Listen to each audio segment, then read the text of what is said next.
I'm doing my research project on the effects of methyl iodide, which is used as an agricultural pesticide, on strawberries in California.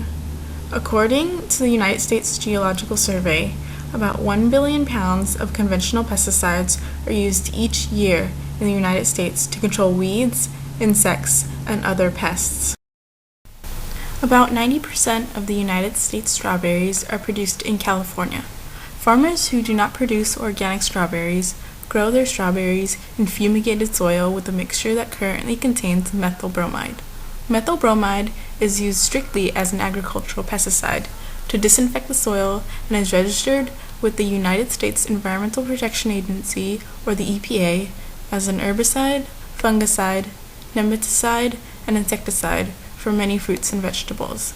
But after the discovery that methyl bromide causes damage to the ozone layer, the atmospheric layer that protects us from the harmful rays of the sun, it was banned internationally and is now being replaced by methyl iodide, also known as iodomethane.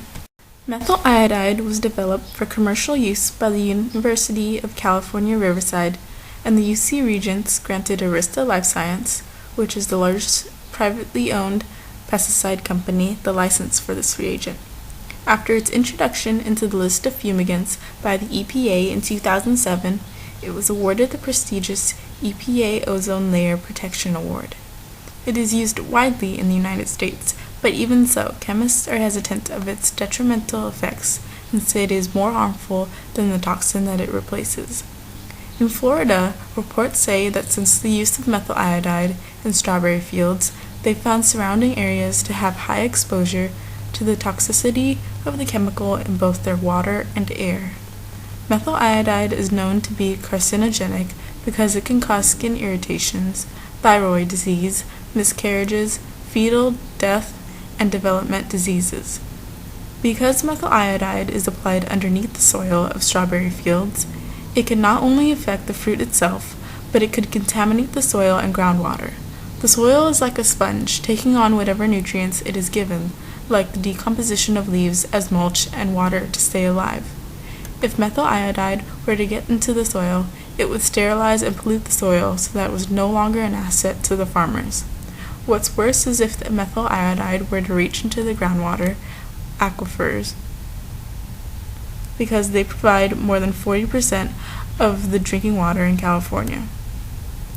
The Pesticide Action Network stated that in one of the latest campaigns to stop the consideration of methyl iodide use in California, farm workers and neighboring community members protested the first use of the methyl iodide in California, sending a strong and clear message to regulators across the state.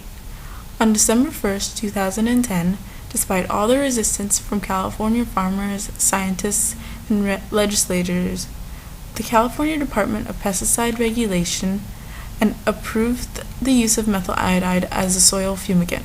A lawsuit was filed by Earth Justice and California Rural Legal Assistance Incorporated on behalf of many farm workers and anti-pesticide organizations that challenges the ruling by the Department of Pesticide Regulation as it violates the Pesticide Contamination Prevention Act, the California Birth Defects Prevention Act, and the California Environmental Quality Act.